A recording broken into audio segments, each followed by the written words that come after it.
Central, we go over our next team prediction of this off season, and it's going to be for a team that was outstanding in the 2020 season, making it to the national championship game and finishing out as the second best team in college football in 2020, and that's going to be the Ohio State Buckeyes.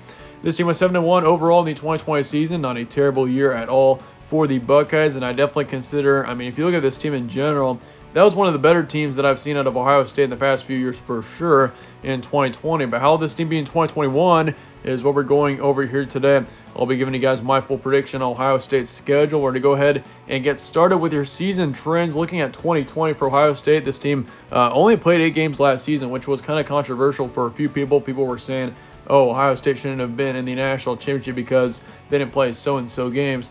But if you ask me, Ohio State, you could just see in the amount of talent that was on this roster and the amount of skill that this team brought to that Clemson semifinal game. This Ohio State team was worthy of being in the national championship game last season, and there was a ton of talent on this roster, and it's pretty exciting to see Ohio State, a team that definitely had a ton of talent last season, make it to the championship. But looking once again at your trends from last season, you beat Penn State 38-25, beat Indiana 42-35. That was a huge win there. Of course, Indiana was a good team last season, so even though it was close, it was still a great win.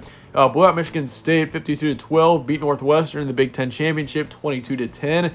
And of course, that Clemson win once again 49-28. That was definitely the best game of the season by far for Ohio State, just blowing out Trevor Lawrence and Clemson. That is not an easy thing to do, and Ohio State made it look easy that night against Clemson. But looking at your roster preview now, of course, your star quarterback, Justin Fields, he's headed to the NFL. And he was a big part of the reason why this team had so much success last season. Just looking at him, put up 2,100 yards, 22 touchdowns, 6 interceptions, and a 70% completion rate. So outstanding stats out of Justin Fields, and he was an outstanding quarterback for this team last year. And it was great for Ohio State to have Justin Fields come in, of course, as a transfer a couple of years ago. But it was definitely a good thing last season. But looking at the running back core here, you do lose your top running back, Trey Sermon. He will not be back for next season.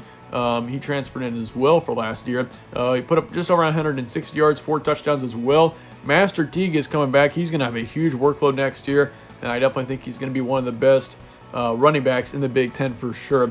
Put up 560 yards, 8 touchdowns last year as well, so he definitely had some good action, some big action for Ohio State last year. As for the receiving core, that is really where this team is going to excel next season. You got Chris Olave coming back. Garrett Wilson is coming back. Both of them combined for over 1,400 yards last season, almost 1,500, which you may say, oh, 1,500 yards isn't a lot. But if you consider something here, this Ohio State team only played 8 games last season, and both these receivers put up over 700 yards worth in only 8 games. If you ratio that and you say, oh, if this team played 12 or 13 games next season, or last season, which it would have been 14, of course, because they would have been in the national championship, we could have seen a total of over 3,000 yards between Chris Olave and Garrett Wilson if you multiply it by that. So that just shows you how talented both these receivers are. Garrett Wilson and Chris Olave both, I can guarantee you, are going to have very bright futures in the NFL, and Ohio State's got both of them back for next season. So for whichever quarterback wins the quarterback battle, of course, between C.J. Stroud and Kyle McCord, it's more likely going to be one of those two quarterbacks coming in. They've got 2 great receivers, and they also got Julian Fleming as well. He was your 3rd wide receiver last season. So there's a ton of depth at the receiving position. You get a couple of great recruits coming in as well. So receiving core is just stacked for Ohio State next season all around, which is going to be huge for this team moving forward. But as for the offensive line, you lose 2 on there, including Wyatt Davis. That'll be a tough loss there. But as for the defense, you lose 2 defensive linemen, 3 linebackers. Linebacking core is going to be pretty young next season, and then 2 in the secondary as well. So you may say this team is just not looking good at all on the defensive side as they're losing 7 of their starters. But, Ohio State's got a huge amount of depth, and this team has an outstanding recruiting class going into 2021. I'm not really concerned at all about the amount of losses on this team, if you ask me. I think Ohio State if this was Indiana, for example, and Indiana does not have a very good recruiting class, I would be a little bit worried for next season. But this team has got a tremendous amount of depth across the board, and that's going to be huge for Ohio State going into next season. Chances of being a college football playoff team in 2021, I'd say, are pretty high for Ohio State. As long as this team can get past Indiana and get past whoever rival they'll have in the Big Ten East and win the Big Ten, this team should be right back in the college football playoff again in 2021, which honestly the Buckeyes, just looking at the quarterback situation as well between C.J. Stroud and Kyle Mccord, both of them of which who definitely, Kyle Mccord is going to be, this is his first year coming in. So I'm assuming that C.J. Stroud should get the starting position for week 1 at least. But, who knows? We could see Kyle McCord still get it. But it's a very interesting quarterback situation with Ohio State. Either way, whichever quarterback starts for Ohio State, I do think will be outstanding at their position. And I think we'll see a great quarterback for Ohio State this year. I'm not concerned a single bit about the quarterback situation for this team just because of the amount of talent that both of these quarterbacks have with C.J. Stroud and then Kyle McCord. So overall, not really worried about that. But let's look at your schedule now. You got Minnesota to start off your season on the road, then Oregon. So you got 2 Power 5 opponents, including 1 conference opponent to start off your season. Then you got Tulsa, which Tulsa was good last season. I don't expect anything out of them this year, though. Tulsa's not going to be near as good next year as they were in 2020. Akron, that could easily be a 70-point win if you really tried in that matchup. Rutgers, then you got them on the road. Maryland could be a good team. Watch out for that. Indiana's going to be on the road. That will be a very important matchup there. Hoosiers are looking great for next season. Michael Penix and all around. That team I'm definitely pretty high on going into next season, so watch out for them. Penn State, you got them at home. You got Nebraska on the road on November 6th. And then you got Purdue after that at home. You got Michigan State as well. And then the game against Michigan on the road on November 27th. So that being said, let's look at your first 4 games here. Minnesota's going to be a win. I think the Gophers actually could be a good team next season, though. So who knows? That could come to be a closer matchup. But I'm not really expecting it to be a close matchup right now. I think Ohio State, just with the talent on this roster, they should take care of that matchup. I'd say between 15 and 21 points will be the win margin there for Ohio State. Oregon, then, that's going to be a closer one there. I think Oregon next season isn't going to be good.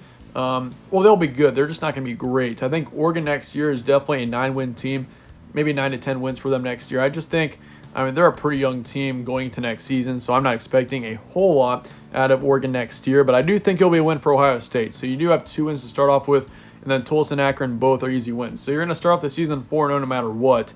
Then heading into your October here, you got Rutgers on the road, Maryland as well.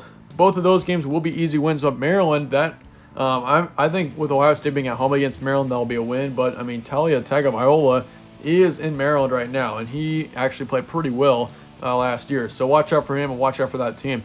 Indiana, then you got them after that on the road. That's going to be a huge matchup, probably the most important one of the season because there's a chance that if Indiana wins that matchup, they do win the Big Ten East. And I'm not saying that's going to happen, but Indiana does have a tough schedule there, but who knows?